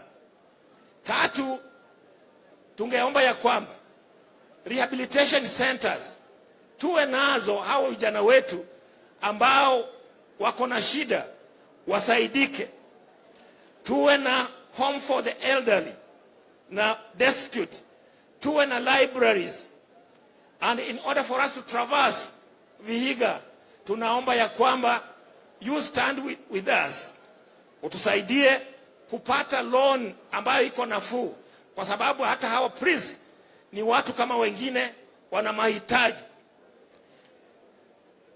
One scholar said, religion is the opium of the people. And our own son of the soil, Professor Mbiti, said, the Africans are religiously notorious. Kwa hivyo hata tukiwa nyumbani, tukikula ni religion. Tukitembea ni religion. Hata kukutana na wewe, it is a religion. Mheshimiwa, utukumbuke wakati ukifika pale. Ninamaliza kwa kusema hivi. Seek ye first the kingdom of God and his righteousness, and these things shall be added unto you. Asante. Asante. Thank you very much, Bishop Patrick Lihanda. Anamalizia, halafu ile nafasi ya mzee John Bor itachukuliwa na mzee John Chepseba. Naomba mzee John Chepseba akaribie hapa, ndio sasa tafunga hiyo chapter. Deputy President Daktari William Ruto, ndugu yangu Musalia Mudavadi, Weta na waheshimiwa wengine wote na wenyeji wa Vihiga County, Bwana Yesu asifiwe. Kama wasikia sauti yangu inua yako Yesu mkono kidogo. Bwana Yesu asifiwe. Amen. Nashukuru Mungu kwa sababu ni yeye amefanya tuwe hapa siku ya leo. Nashukuru Mungu kwa sababu yeye ndiye ameleta wageni wetu wakafika mahali hapa. Na nataka nishukuru Mungu kwa sababu ya forum hii ya kipekee. Kwa sababu mara kwa mara imekuwa ni wanasiasa ndio wanatuzungumzia, lakini leo tumepata nafasi ya kipekee ya kuwazungumzia. Nianzie tu mahali Bishop Obeda amesema, kwa sababu ni huwa tuko pamoja katika ushirika wa wachungaji Vihiga County. Ombi letu kama kanisa ni kwamba, na tunamshukuru Deputy President, wewe ni Mkristo. Wakati wa corona kanisa lilionekana kana kwamba sisi ndio tulileta corona Kenya hii, na tulipitia kwa mateso makubwa. Polisi walitukimbiza nini na nini kwa sababu tu ya kuomba kanisani. But mahali ambapo Mungu haheshimiwi, shida huwa mahali pale. Sisi tunaomba kama kanisa, vile Bishop mwenzangu amesema, kuanzia kwa county mpaka kwa serikali yako national government, tuwe na chaplains ambao watakuwa naomba pamoja na serikali yako, na tutasonga hatua nyingine mbele kabisa katika jina la Kristo Yesu. Sisi kama kanisa tunashughulika na hawa wananchi mnaowaona hapa na nataka niseme hivi, Deputy President, mahali tupo saa hizi ni pagumu sana, na tunaomba ya kwamba unapoenda kuchukua ushukani na hii timu yako, maisha ya mwananchi yako hatarini. Hali ya uchumi ni mbaya, chakula mezani ni shida, mafuta ndio hiyo hakuna. Tunaomba ya kwamba serikali yako inapochukua, mnapoingia kwenye uongozi, mshughulikie jambo hilo ili wananchi wetu waweze kujimudu. Sisi kama kanisa, shule nyingi, na utakubaliana na mimi Deputy President na timu yako, shule nyingi zimeanzishwa na kanisa hapa Kenya. We are the sponsors. Na kando na kuwa sponsors, tunasonga tu hata ya kutuma chaplains kwa shule hizi. But hawa watu kulipwa inakuwa tena shida. We are praying ya kwamba serikali yako ishughulikie chaplains wale ambao tumetuma kwa shule zetu, kwa sababu wanashughulikia maisha ya kiroho ya watoto wetu, na nchi yetu itasonga mbele vizuri kabisa. Tunaomba tena kwa sababu tunajua wewe ni Mkristo na unatii Mungu kabisa. Mambo ya administration, hasa county commissioners kuingilia mambo ya kanisa, tafadhali. Tuna utaratibu fulani ambao unafuatwa, kwa sababu inafika wakati mwingine unapata paka assistant chief ameingia kwa kanisa mahali ambapo hapana shida. Tunaomba ya kwamba tuwe na mipaka so that watu wetu waabudu bila shida yoyote, na Mungu wetu atatubariki kabisa. We are also praying kama kanisa, Deputy President, kwa sababu kwa imani, and you know that very well, na ukikumbuka yale mwalimu wako wa Sunday School alikwambia ni kwamba we don't live by sight, we live by faith. Tuna imani ya kwamba mahali pale unafika. Kwa serikali yako hii, kanisa lipate sehemu, kwa sababu we are not well represented kwa serikali. At least hata tuwe na idara muhimu, idara fulani inayosimamia mambo ya makanisa ama ya dini, itakuwa vizuri, kwa sababu we cannot do without God. Tusidanganyane, bila Mungu hatuendi mahali popote. I want to wish all of you God's blessings, na kwa sababu mmekanyaga kwa mchanga huu hapa ndio Pentekoste ilianzia kote Kenya, Uganda, Tanzania, wapi na wapi, hapa ndio mama. Ninaomba Mungu awabariki kule mnakoenda, mfanikiwe katika jina la Yesu Kristo.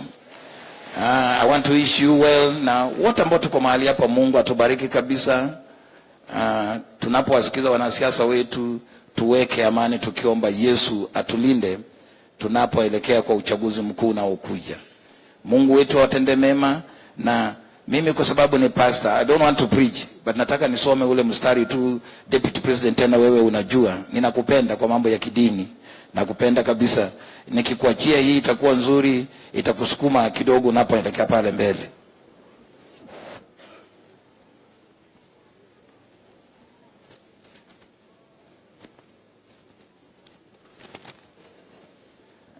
Second Chronicles chapter 20 verse 12, the Bible records, "O our God, will you not judge them? For we have no power against this great multitude that is coming against us. Nor do we know what to do, but our eyes are upon you." Mungu awabariki. Macho yenu mkiweka kwa Yesu, mbali munaenda.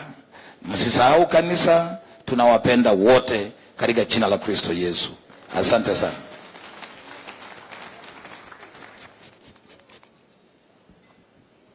Your Excellency, our Deputy President, Party Leader NC, Party Leader Fort Kenya, and all protocols observed. Nichukue nafasi hii, your Deputy President, kuwasalimia wote katika jina la Yesu. Bwana asifiwe. Deputy President, mimi kwa majina ni Reverend John Chepseba Ngetich kutoka jamii ya Terik, ambayo tunakaa hapa nyumbani hapa Vihiga, na tunaishi vizuri sana na wenzetu ambao tunaishi nao. Kwa hivyo Ningependa kusema tu ya kwamba nitaje jambo kidogo ambalo community ya Vihiga ingependa wakati serikali yako ya Kenya Kwanza itachukua iweze kufikiria jambo la kahawa, stalled factories za coffee. Hapa Hamisi hasa, hiyo ndio sisi tumesomea. Mimi nimesoma nikibeba kahawa ikienda kwa factory, lakini hiyo factories zimestall, hazifanyi kazi. Maana hii eneo la Vihiga ni mountainous na kahawa inafanya vizuri. Kwa hivyo ningeomba kwamba Kenya Kwanza inapochukua usukani, mkumbuke Vihiga, muanzilishe zile factories ambazo zimelala ili tuweze kuendelea na kilimo. It is fertile, hizi rocks ni fertile. Hata empowerment of watu wetu kufuga ng'ombe, improved breed, pia itakuwa ni sawa na tutapata maziwa.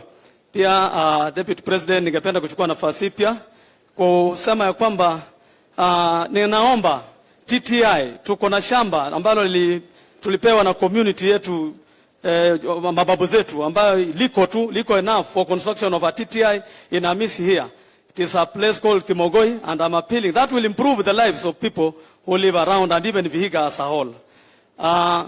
When it comes to agricultural products, we have city of Kisumu. We know very well that we have market here, so empowerment ambayo tutahitaji tu. Alafu finally tunaomba hii jamii, tunaomba ya kwamba hii serikali yako ya Kenya Kwanza imeimba kuhusu inclusivity, na naomba ya kwamba ikifika wakati huo tuweze tunapokumbuka jamaa wa Vihiga, tukumbuke jamii ya Terik, angalau hata wapate MP, na itakuwa manufaa kwa jamii nominated kwa jamii ya Vihiga yote.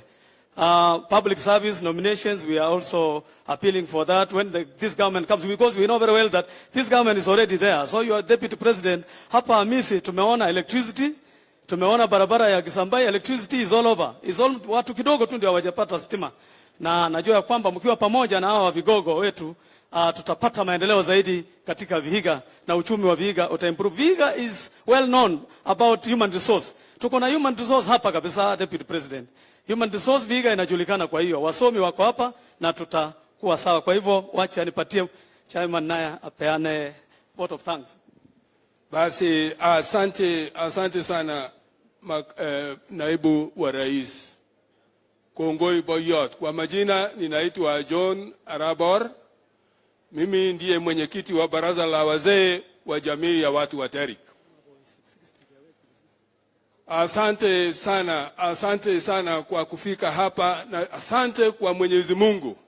Party leader wa ANC, party leader wa Ford Kenya, Kongoi Boyot, asanteni kwa kufika hapa siku ya leo.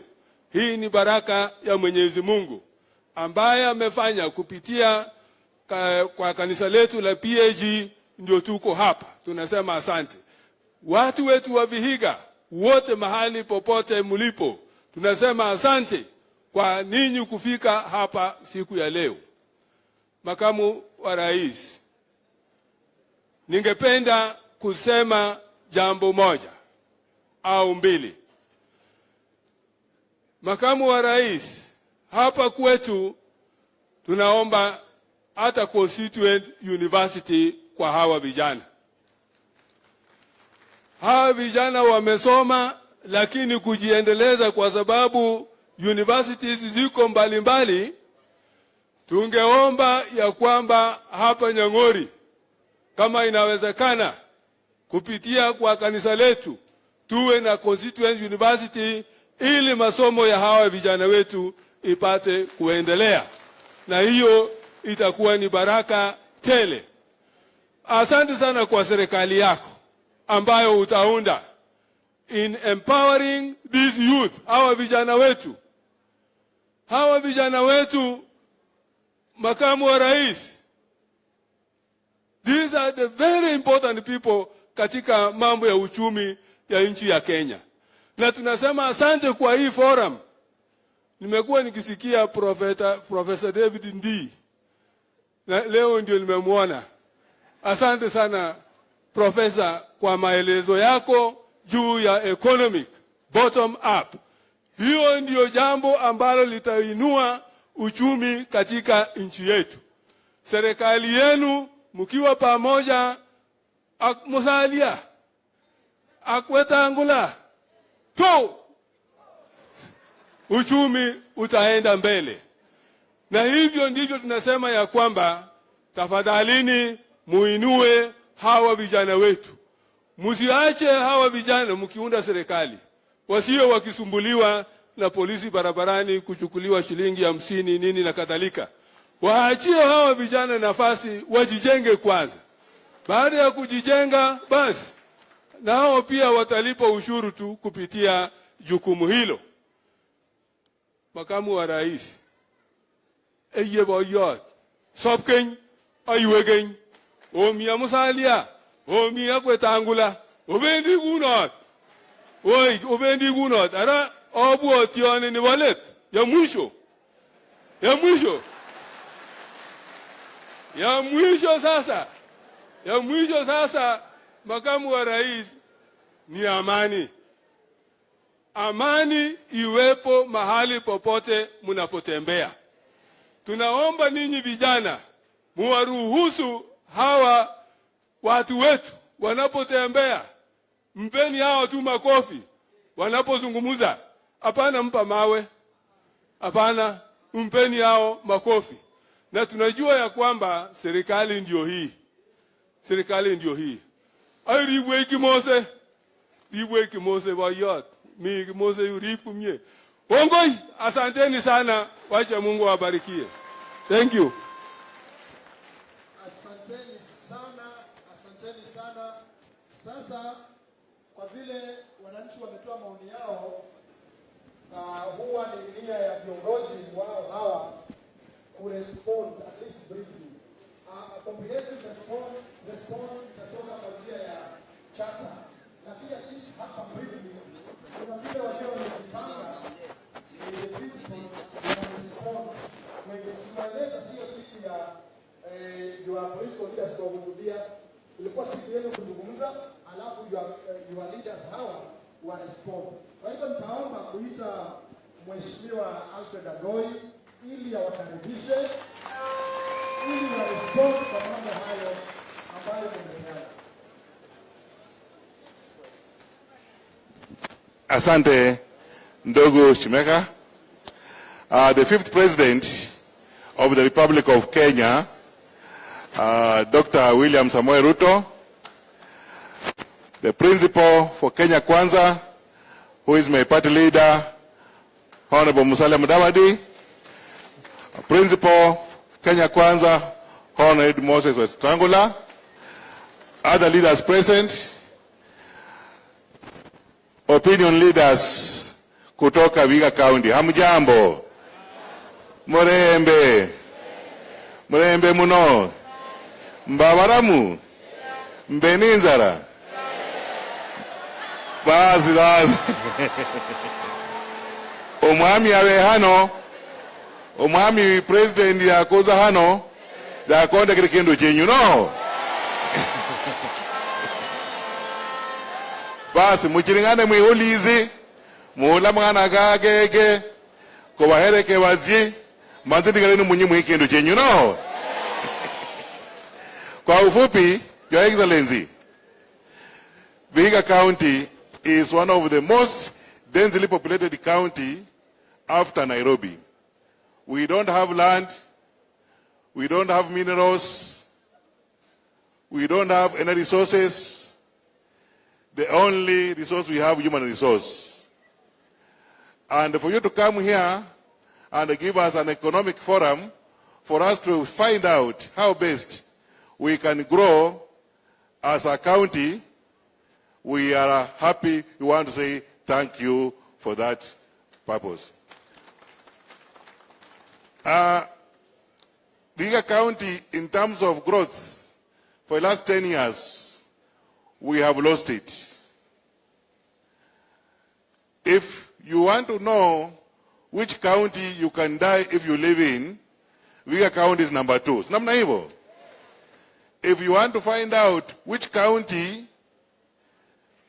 there is no development from the budget, Vihiga County is number 1.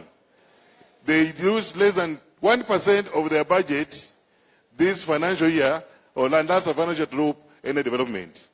If you want to know where that goes to workers, is what? Vihiga County. If you want to know where doctors are permanently on strike, ni wapi? If you want to know where the food comes from everywhere to feed the people, they don't have their own food, where?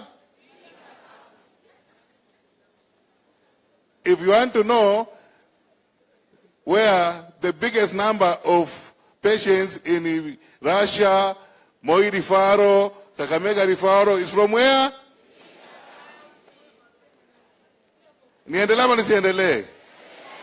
Hapana, wacha niweke nekedi yetu yote, kwa sababu DP ataanza kufikiri sisi tuko zero kabisa.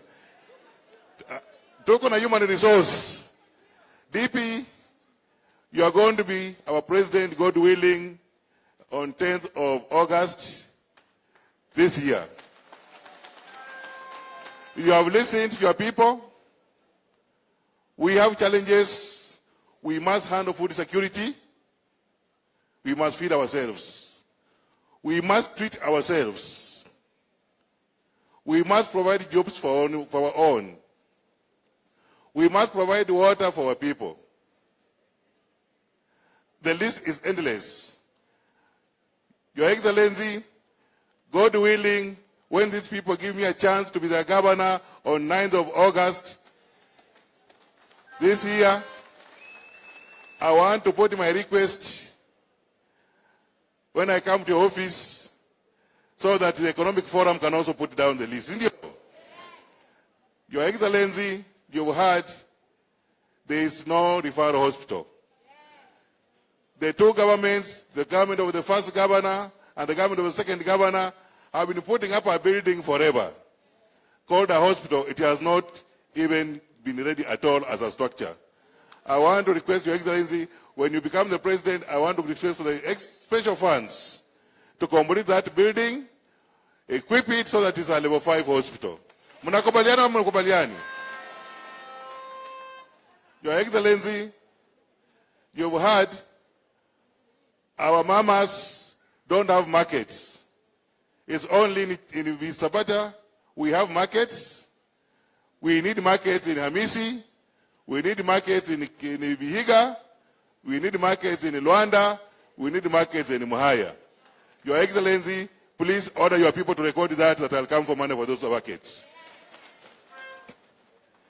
Your Excellency, you've also heard that Vihiga has special talent in football and other sports, but they have no stadium. They have to go to Mumias to do training, yet we are supposed to have a stadium. I want to request Your Excellency, your team to record that when you become the president, I come and collect money to build an international stadium. Your Excellency, we have 3-4 communities here. We have the Banyore, we have the Maragoli, we have the Teriki, and we have the Teriks.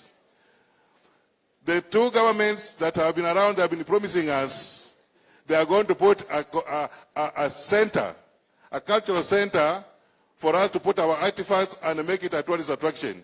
They have failed. We have a big land called the Moses Mudavadi grounds, where we had our rally last time. It is meant to be a place for a cultural center. I want to request the record that you will give me money to put a cultural center. Mukoba makono kuba wagili. Hey. Your Excellency, there are many issues they have said here. Those ones, as the governor, I will help you to handle.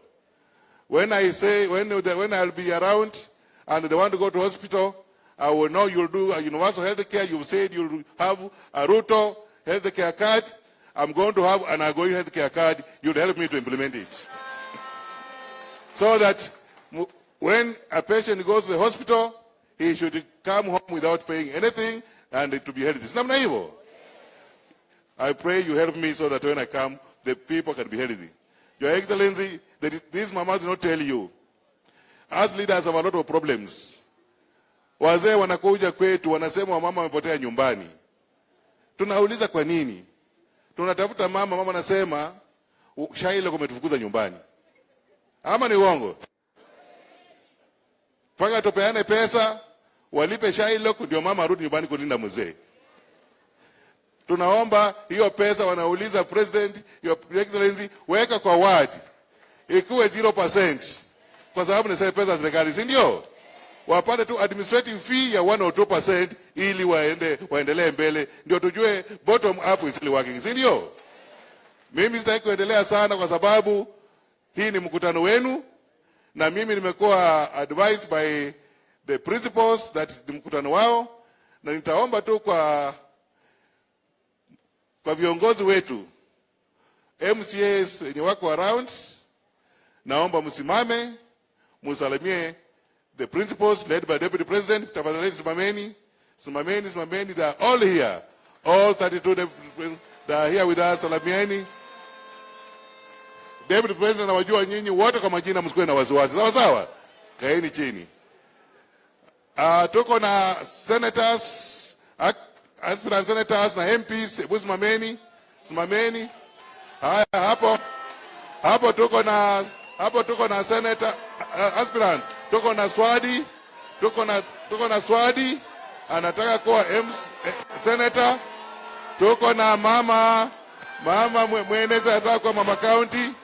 Tuko na Butiko anakuwa senator kwa chama cha ANC. Jimose mkai mtapenda kama MPs na tutapenda kama moja. Tuko na kijana Ayodi anataka kuwa mbunge wa Sabatia. Tuko na Lulu anataka kuwa mbunge wa Hamisi kwa chama cha UDA kungangana na Mheshimiwa Jimose. Nani huyo? Haya, ndio huyo. Asanteni sana. Na tuko na Noah mbunge wetu wa Luanda kwa chama cha ANC. Kwa wakati huu naomba nani huyo? Ni nani? Kuna Clement Lawyer anataka kuwa mbunge wa Sabaja pia. Na tuko na Mheshimiwa Atingo pia anataka kuwa mbunge wa Luanda kwa chama cha UDA. And the DP will want also to look at to see you, atawaita mbebe mkono baadaye, si ndio? Ndio waone labda naenda kuwapatia salamu nyingine special. Sawa sawa? Na kwa wakati huu naomba nipatie wabunge wenye wako saa hii nafasi ya kusema dakika moja. Tuanze na mwenyeji wa nyumbani, Mheshimiwa Charles Jimose, kuja salamia watu wako.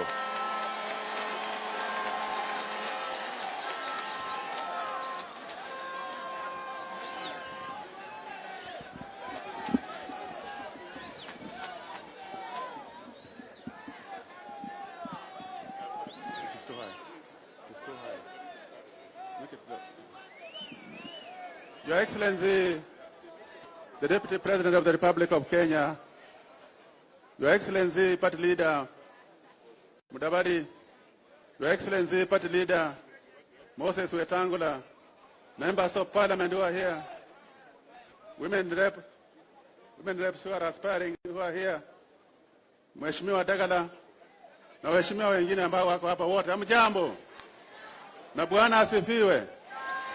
Bwana asifiwe tena. Your Excellencies and party leaders of Kenya Kwanza, I want to bewitch you to form the next government. I want to bewitch you to form a government that is all inclusive, a government that will include every Kenyan so that Kenyans can be happy. I want to welcome everybody who is here today in this constituency, from all the way from Luanda, Mhaya, Vihiga, and Sabatia, to join us in this prayer in our quest to